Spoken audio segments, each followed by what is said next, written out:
Vicinanza nella Marca, Spresiano, confiscati beni e una villa abusiva ad un capoclan di origini rom per un valore di 1.200.000 euro, anche se lui non ha mai lavorato. In Veneto l'inaugurazione del nuovo anno giudiziario sarà nuovamente scandita da un'emergenza d'organico per la quale non si riesce a trovare risposta. Appello al Ministero perché affronti il caso Treviso. Lutto a Mogliano per la morte a 47 anni dell'imprenditrice Maria Chiara Gavioli, trovata senza vita nella sua villa. Era rimasta coinvolta nel crack della società del fratello, domani i funerali in forma privata. Veneto a rischio paralisi, causa quarantene, Zaia va in pressing sul governo, rivedere le regole, la semplificazione è una strada segnata, intanto si allontana la zona arancione e giallo per altre 2 settimane. Sorpreso nel suo ambulatorio senza il Green Pass che ne certificasse la guarigione, sanzione per il sindaco medico di Santa Lucia Szumski, l'ULSS valuta la segnalazione in procura, rischia una denuncia.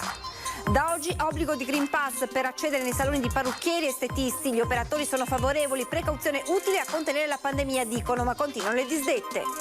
Al Museo di Santa Caterina una mostra ripercorre l'immenso sforzo compiuto da Beppi Mazzotti in difesa delle ville venete, il primo di una serie di eventi a lui dedicati che si susseguiranno nel 2022.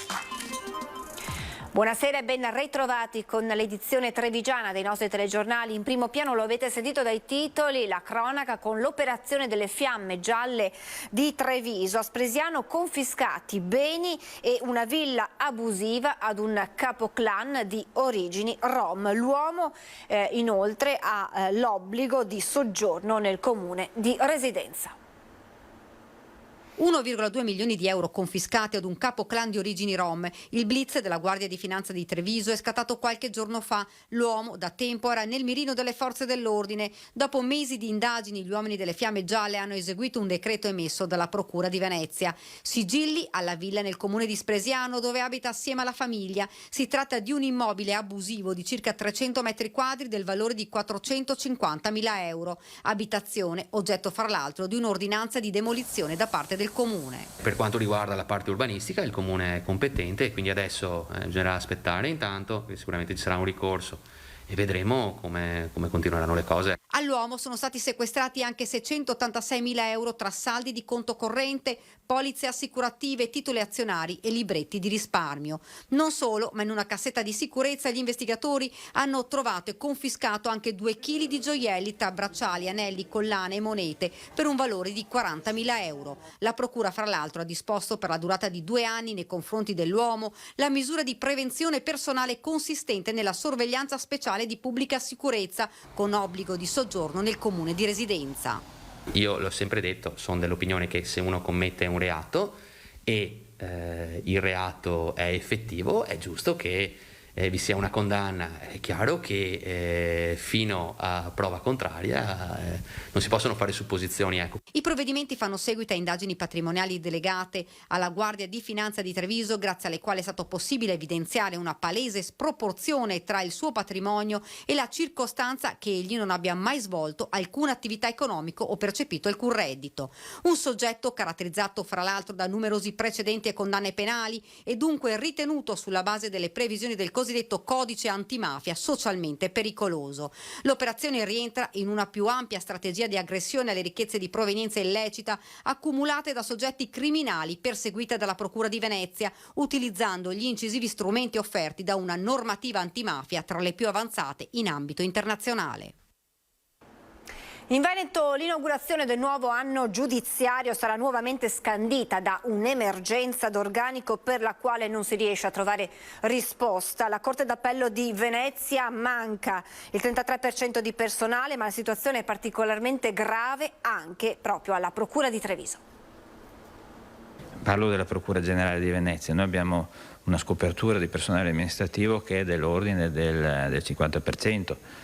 E del personale di magistratura attualmente del 27, ma in aprile potrebbe diventare del 45, il che significa che bisogna lavorare il doppio. Nuovo anno, vecchi problemi sul fronte della giustizia. Anche l'anno giudiziario 2022 sarà infatti all'insegna di un'emergenza d'organico che oramai è diventata strutturale, ma non per questo meno grave. A Venezia lo dice il procuratore generale Federico Prato e lo ribadisce il presidente reggente della Corte d'Appello Carlo Citterio dalla sede di Palazzo Cavalli. I concorsi ci sono, ma chi li vince non sceglie Venezia come sede perché è scomoda e costosa. Pur col 33% di personale in meno, la Corte d'Appello è comunque riuscita in un anno a far scendere i giudizi pendenti da 13.575 a 12.277 nel penale e da 9.785 a 7.618 nel civile. So che è stato fatto presente la richiesta di avere un'indennità integrativa per il personale amministrativo che sia collegata alla specialità della città di Venezia. Certo, problemi di organico si registrano anche altrove, particolarmente gravi nella procura di Treviso, ad esempio, con scoperture del 50% nelle varie qualifiche. La magistratura veneta, peraltro, si trova ad affrontare una mole di procedimenti particolarmente impegnativi. Processi per il crack delle banche popolari o per inquinamento da FAS, processi per mafia, 'ndrangheta e camorra o per spaccio internazionale di droga. Ci sono ipotesi nuove, tutti i reati commessi sul web sono nuovi, anche questi due fatti delle due banche venete sono abbastanza senza precedenti e quindi direi che ci sono fatti nuovi e significativi. Poi c'è questa presenza del crimine organizzato in Veneto che una volta, quando ero giovane magistrato, esisteva, però non in queste dimensioni. Procuratore generale che dunque ha fatto suo il grido d'allarme dell'attuale reggente di Treviso, Massimo De Bortoli.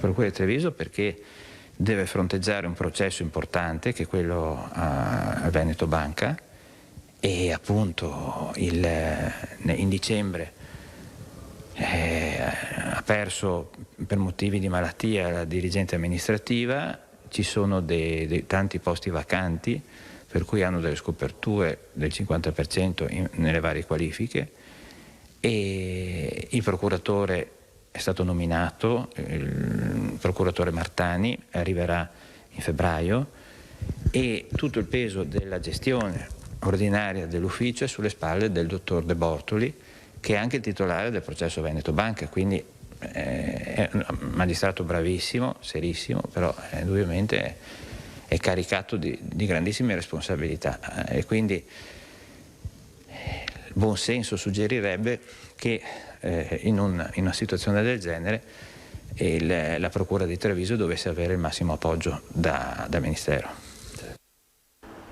E proprio il procuratore della Repubblica di Treviso facente funzioni, Massimo De Bortoli, insieme al pubblico ministero Gabriella Cama, con un intervento in aula durato più di 5 ore, hanno chiesto la condanna a 6 anni di reclusione per Vincenzo Consoli, ex amministratore delegato di Veneto Banca.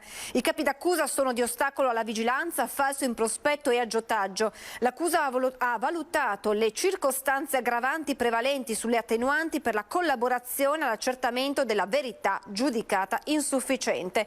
Domani sono previsti gli interventi dei legali di parte civile e sabato l'arringa del difensore di Consoli Ermenegildo Constabile. La Corte si pronuncerà il prossimo 4 febbraio. E adesso lutto a Mogliano per la morte a 47 anni dell'imprenditrice Maria Chiara Gavioli, trovata senza vita nella sua villa ieri, mercoledì 19 gennaio. Gavioli lascia 2 figli e da tempo aveva problemi di salute. A lanciare l'allarme la Colf sul posto, oltre ai sanitari anche i carabinieri. Il medico di base che seguiva la Gavioli ha constatato a sua volta il decesso per cause naturali e la salma è stata messa a disposizione dei familiari per le esequie che si svolgeranno in forma privata. Maria Grazia Gavioli era rimasta coinvolta nel crack di Enera Ambiente, la società del fratello che tra il 2010 e il 2011, in piena emergenza ambientale, fu impegnata nello smaltimento dei rifiuti a Napoli, un crack da 106 milioni di euro. Veniamo adesso alla situazione Covid, con il Veneto a rischio paralisi a causa delle quarantene. Lo sostiene il governatore Zaia in pressing sul governo. Rivedere le regole, la semplificazione è una strada segnata, dice il governatore, perché semplificare e vaccinare è la strategia secondo il presidente del Veneto. Intanto oggi sono state superate le 10 milioni di dosi di vaccino.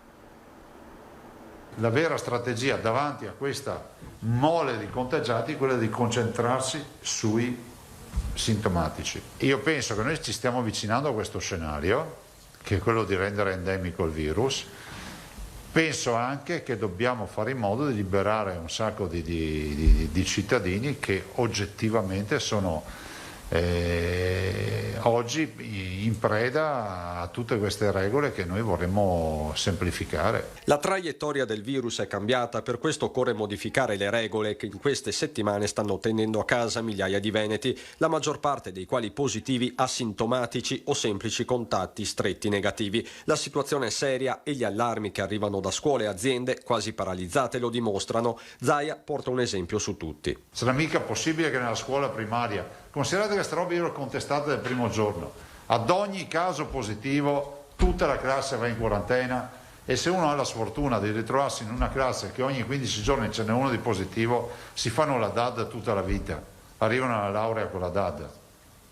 Cioè non può stare in piedi sto sistema. Sullo sfondo le indicazioni dell'ECDC, il Centro Europeo della Prevenzione delle Malattie, e le mosse di alcuni paesi che in termini epidemiologici precedono l'Italia di qualche settimana. Insomma, la strada, dice Zaia, è segnata. L'ECDC dice di concentrarsi sui sintomatici.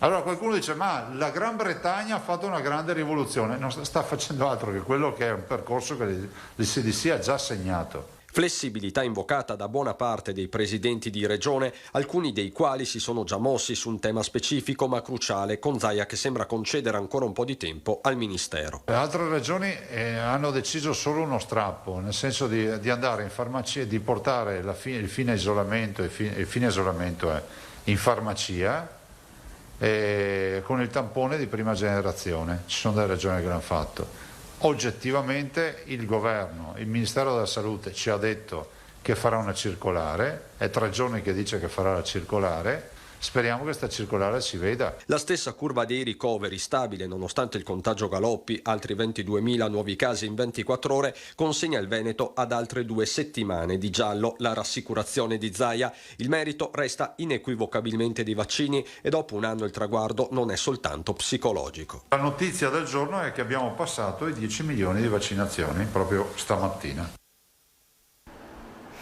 E dunque la trattativa tra regioni, governo e comitato tecnico scientifico è in corso. A rappresentare il Veneto è la dottoressa Francesca Russo, direttrice del Dipartimento di Prevenzione, che certifica: il tracciamento con la situazione attuale è inutile, concentriamoci, dice, sui soggetti più fragili. È chiaro che con una incidenza così alta, superiore a 2000, non è una cosa, non dico sostenibile, ma non è utile, perché noi potremmo arruolare tutto l'esercito e fare in modo che l'esercito chiami tutte le persone. Non rappresenta più una misura di mitigazione del rischio. Questo, il fatto di contattare tutte le persone, non blocca la circolazione del virus, perché adesso, mantenendo tutto aperto, non c'è più nessuna barriera. La constatazione di partenza è questa e arriva dalla massima autorità tecnico-scientifica della regione, il Dipartimento di Prevenzione, che attraverso la direttrice Francesca Russo sta discutendo le nuove regole con governo e CTS. Questo non significa che il tracciamento non serva, ma va ricalibrato. Il contact tracing potrebbe essere focalizzato ad alcune categorie a rischio, in alcuni ambienti a rischio, che sono le comunità chiuse, per le persone particolarmente fragili, per cui è molto importante valutare il contesto. Insostenibile è anche l'attuale gestione delle scuole, forse l'anello più debole della catena, con tutte le ripercussioni operative e familiari. Una discrasia, una discrepanza fra quelle che sono le norme e quelle che sono le indicazioni, che non è sostenibile. Sappiamo che anche loro per dire a livello centrale, si è reso conto di questo e quindi adesso sta rivedendo questo tipo di percorso. Insomma, rivedere le azioni di sanità pubblica è la priorità, concentrandosi sulle situazioni più a rischio. Per il resto si ritorna alla responsabilità individuale. Che cosa succede per l'utente? Aumenta la responsabilità individuale, è ovvio, perché la persona che non sta bene, perché ha febbre, perché anche se non fa il tampone, non ha la certezza che si tratti di Covid, cerca di stare a casa e aspetta il miglioramento dei sintomi. Quindi la responsabilizzazione della persona è molto molto importante. La segnalazione è partita alla volta di ordine dei medici e prefettura, ma potrebbe essere trasmessa anche in procura. Si valuta quindi pure la denuncia. Così poco fa ha confermato il direttore generale dell'USL 2 Francesco Benazzi, commentando la vicenda che vede ancora una volta protagonista il sindaco e medico di base di Santa Lucia di Piave Riccardo Szumski, sanzionato dagli ispettori dell'USL 2 perché trovato al lavoro nel suo ambulatorio nonostante fosse ancora in attesa dell'esito del secondo tampone di fine quarantena. Il primo cittadino, infatti, il 7 gennaio era risultato positivo al Covid. Lui stesso si era messo in autoisolamento in casa.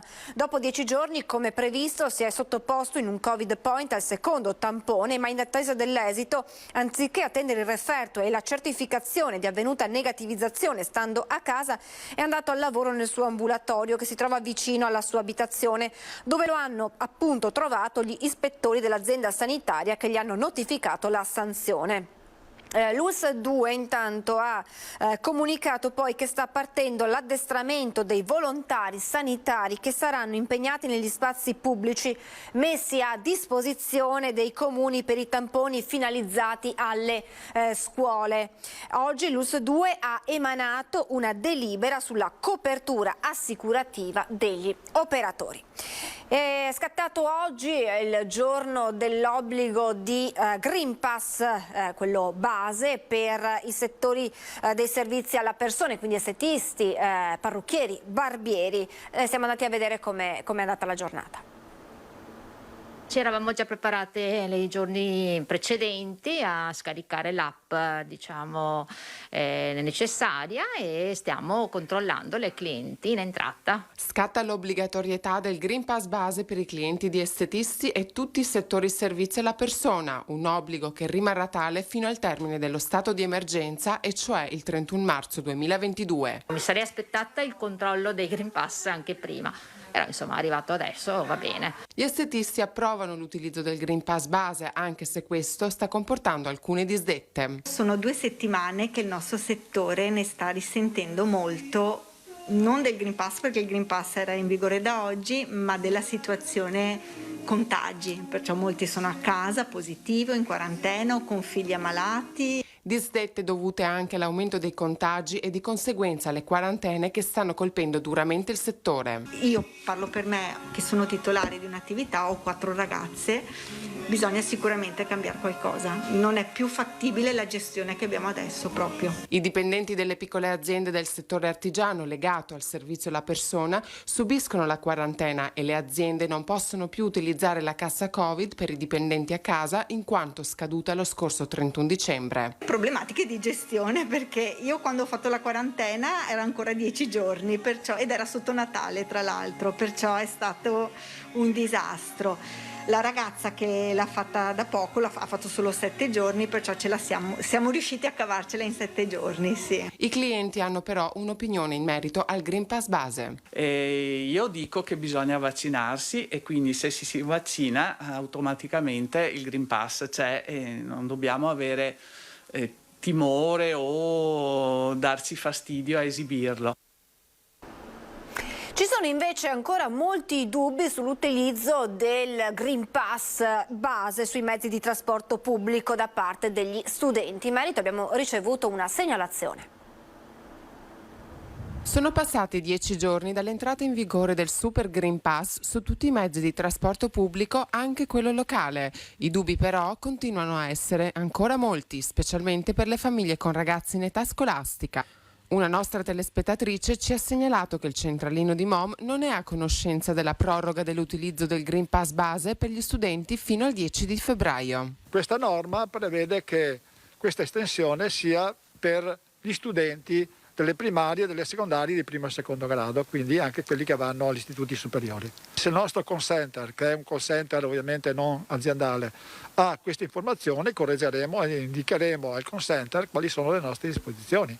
La conferma quindi viene dallo stesso presidente di Mom, il quale conferma che in accordo con la prefettura tutti gli studenti potranno utilizzare i mezzi pubblici della marca trevigiana con il Green Pass base fino al 10 di febbraio. Usando il buon senso noi abbiamo detto vabbè, per i servizi scolastici dedicati, ma i servizi scolastici in generale, basta il base. I nostri verificatori sono già informati, ovviamente questa è un'informazione che ho dato io. Il Green Pass rafforzato ha sicuramente prodotto un calo dei passeggeri sui mezzi pubblici e un calo del numero degli abbonati. Abbiamo riscontrato un calo degli abbonamenti, ma è anche vero che sono 2093 le classi in quarantena nella provincia di Treviso. Mediamente anche nell'anno 2021 avevamo circa 29.000 abbonati, oggi ne abbiamo 20.000.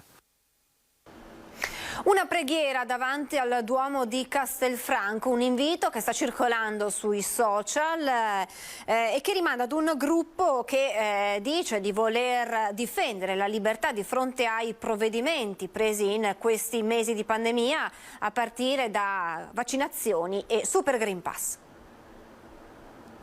Nessuna autorizzazione è stata chiesta all'amministrazione comunale per l'utilizzo del Sagrato del Duomo e sappiamo che, essendo suolo pubblico, nel momento in cui si dovessero realizzare e tenersi degli eventi con partecipazione pubblica serve una concessione e naturalmente non l'abbiamo concessa, non avendo nessuno richiesto lo spazio del Sagrato del Duomo. Nessuna richiesta ufficiale in comune, solamente questi volantini che attraverso un tam tam sui social sono arrivati anche all'attenzione del sindaco di Castelfranco Marcon, venuto a conoscenza informalmente del momento di preghiera che dovrebbe svolgersi stasera sul Sagrato del Duomo castellano.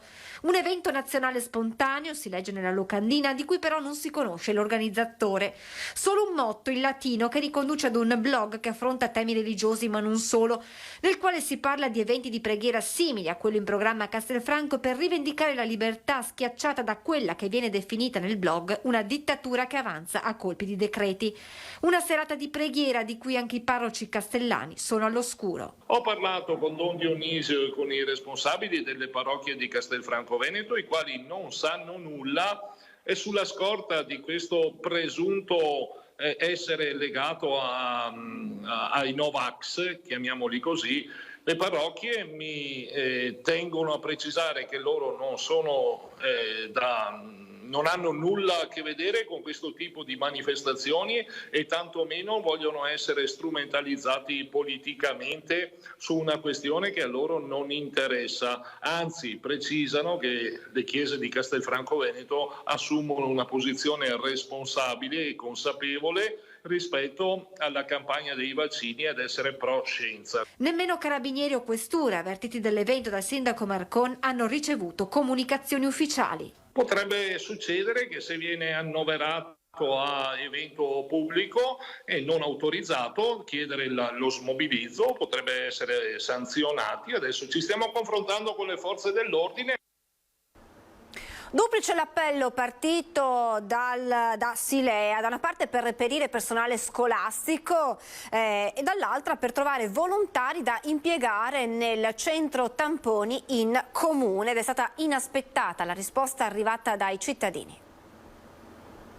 Abbiamo ben 237 risposte di cosiddetta messa a disposizione. Oltre 200 cittadini nelle ultime ore hanno risposto al duplice appello lanciato dal sindaco Rossella Cendrona alla ricerca di volontari per il progetto Tamponi in Comune e dalla dirigente scolastica d'Avanzo per reperire personale per le scuole di Silea. La preside infatti con la ripresa delle lezioni si è trovata di fronte ad una vera e propria emergenza con la mancanza di 24 docenti, ai quali si sono aggiunti 2 assistenti amministrativi e 5 collaboratori scolastici assenti per malattia, per Covid, per congedi o altre motivazioni. La somma di queste criticità ha portato ad un certo punto alla necessità da parte mia di escogitare qualcosa che mi consentisse di coprire tutte queste assenze in tempi rapidi. Difficile trovare supplenti per brevi periodi e così la dirigente ha pensato di fare un appello rivolto a tutta la comunità di Silea, poi rilanciato anche attraverso i canali social del comune, e la risposta ha sorpreso tutti.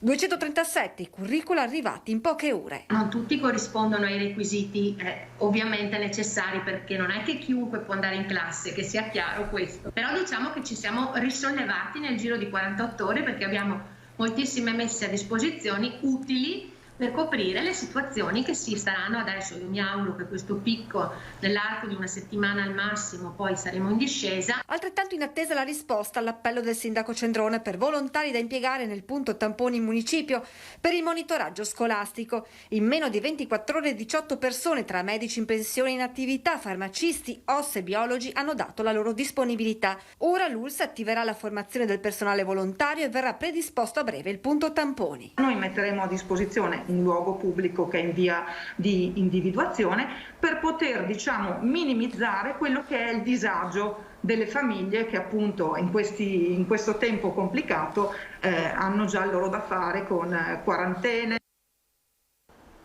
Operazione antidroga che ha visto impegnati gli agenti delle volanti della questura di Treviso e le pattuglie della squadra mobile con l'ausilio del reparto prevenzione crimine di Padova e di 2 unità cinofile. Controlli in tutto il centro di Treviso ma anche nei quartieri Fiera, San Paolo e San Liberale. È qui che gli agenti hanno notato una quarantenne muoversi con fare sospetto. Alla vista degli agenti la donna ha tentato di nascondere 1 grammo di cocaina in bocca. Comportamento simile per un uomo che questo quarantenne è trovato in strada ovest in possesso di cocaina. L'uomo ha tentato di fuggire ma è stato tempestivamente bloccato dagli agenti. I 2 sono stati segnalati alla prefettura. Voltiamo pagina, parliamo di arte e di cultura perché a Treviso, a Santa Caterina, una mostra ripercorre l'immenso sforzo compiuto da Beppi Mazzotti in difesa delle ville venete, il primo di una serie di eventi a lui dedicati che si susseguiranno nel 2022. 1952-2022, nei 70 anni dalla prima celebre esposizione a Palazzo dei 300 con cui Beppi Mazzotti fece conoscere a tutti il suo immenso lavoro per la salvaguardia delle ville venete, la fondazione che ne custodisce l'eredità culturale ha allestito a Santa Caterina una mostra che rievoca lo sforzo dell'intellettuale trevigiano poi conosciuto in Europa e nel mondo. Come ricordiamo sempre Giuseppe Mazzotti, gli dobbiamo veramente tutto, gli dobbiamo l'importanza delle ville venete, della loro valorizzazione, la lotta per il paesaggio, per l'enogastronomia, per il vino, le strade del vino, la nascita del turismo della nostra regione. Quindi oggi essere qua a inaugurare questa mostra vuol dire aprire un futuro bellissimo per la fondazione. Fondazione che in tempi di pandemia ha dovuto ripianare i suoi debiti e trovare le strade per ripartire, consapevole del valore del patrimonio culturale che è chiamata a tramandare. Questa mostra inaugura per l'appunto un nuovo corso per la Fondazione. La Fondazione è un patrimonio incredibile in foto, in libri, in valore e reputazione che Beppi Mazzotti ci ha lasciato per l'appunto in eredità. Beppi Mazzotti non è una figura nota solo qui nella Marca, ma è famosa in tutto il mondo. Quando fuori da Treviso si parla, ovunque si parla di ville venete, si utilizza quello che si chiama il mazzottino. Il mazzottino è la Treccani delle ville venete. Concetto che nasce con Mazzotti, appassionato di montagna e di fotografia, ma soprattutto della bellezza che si fonde nel paesaggio e con esso va conservata. Signora, è lei in questa foto? Sì, sono io con mia mamma e vedete che ho il dito sulla fotografia delle ville venete per controllare sulla parete una fotografia e poi ho fatto per 60 anni le visite guidate alle ville venete come guida turistica. Sapevo bene tante cose perché mio padre Mario Botteri mi aveva tanto insegnato, però era un impegno grave a 17 anni spiegare le ville venete. E poi ho accompagnato Mazzotti per tanto tempo, ma è stato un capolavoro vedere le ville venete, la trasformazione. La mostra dedicata a Beppi Mazzotti sarà visitabile fino al 4 febbraio. Apriamo adesso la pagina con le notizie da Belluno e provincia.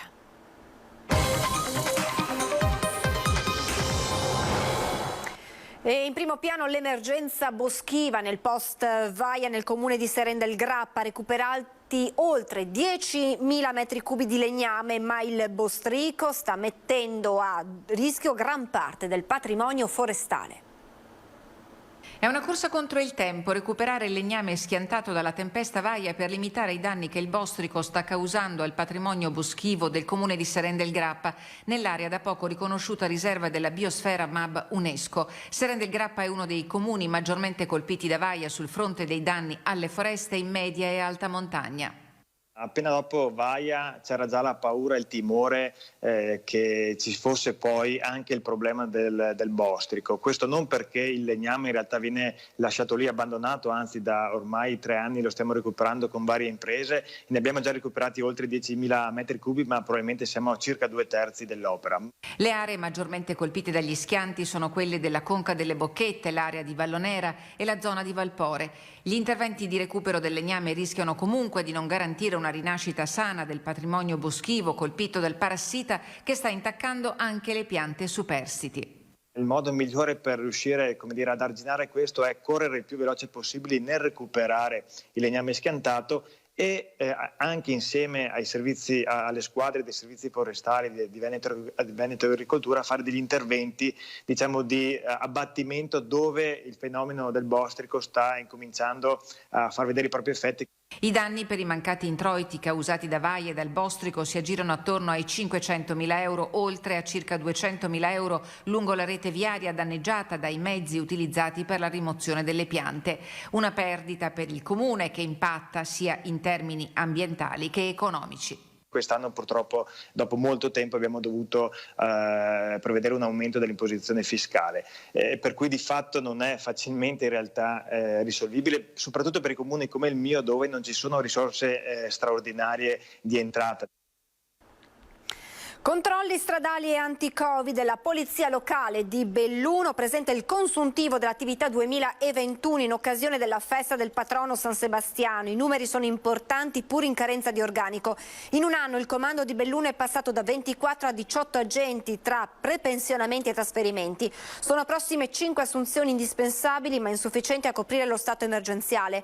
Le sanzioni elevate lo scorso anno sono state 18.000, 11.000 delle quali per eccesso di velocità, altissimo il dato delle auto prive di assicurazioni, 142 contro le 74 del 2020.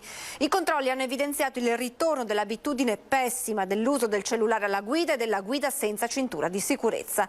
In calo, anche se restano importanti, il numero dei controlli Covid, 1.740 contro i 2.540 dell'anno prima e delle relative sanzioni, 72 nel 2020, 15 quello appena concluso.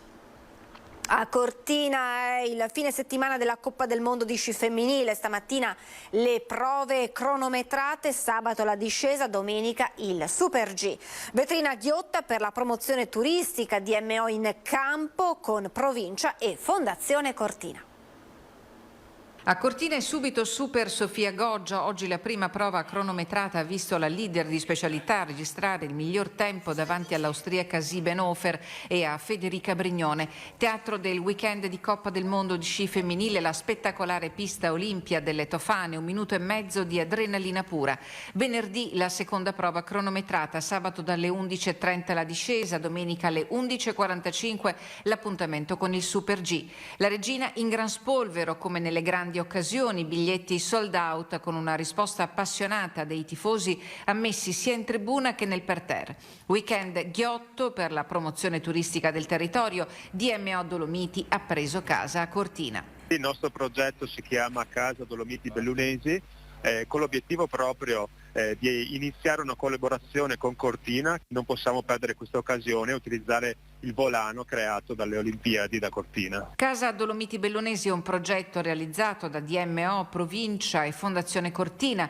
Gli eventi di Cortina, afferma il presidente della provincia Roberto Padrin, non possono transitare in maniera passiva, ma devono diventare un'occasione per tutto il territorio. Siamo ottimisti che possa essere proprio il punto di partenza per ulteriori collaborazioni appunto nei prossimi anni.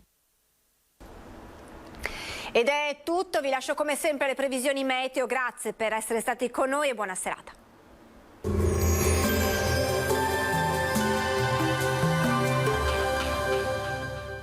Aglio bianco Polesano DOP, oro bianco del Polesine, prezioso alleato della salute con uniche e molteplici proprietà. Scegli aglio bianco Polesano DOP. Bentrovati al meteo. Pressione atmosferica in aumento, ma irrompono venti freddi dalla Russia. L'Italia si troverà nelle zone di confine e dunque il tempo sarà stabile. Il dettaglio di venerdì 21 gennaio. Sul Veneto cielo in prevalenza sereno, salvo possibili locali annuvolamenti sui settori montani. Non si esclude anche qualche locale riduzione della visibilità nelle ore più fredde in pianura, specie sui settori più meridionali della nostra regione. In pianura venti moderati a tratti tesi dai quadranti orientali, in attenuazione nel corso del pomeriggio. Diamo uno sguardo alle temperature che saranno in calo per quanto riguarda le minime, con gelate piuttosto diffuse, massime sui 3-7 gradi. Spostiamoci ora sul Friuli Venezia Giulia, anche qui avremo, come vediamo, un ampio soleggiamento, il cielo sarà sereno o velato e non sono previste piogge. Temperature minime tra -3 e 0 gradi, massime sui 5-7 gradi. Infine diamo uno sguardo alla situazione del Trentino Alto Adige, dove anche qui sarà piuttosto soleggiato, il cielo sarà sgombro da nubi, neve a bassa quota sui confini alpini. Temperature minime intorno ai -2 gradi, massime sui 5 all'incirca. Dal meteo di Antenna 3 per ora è tutto, arrivederci al prossimo aggiornamento.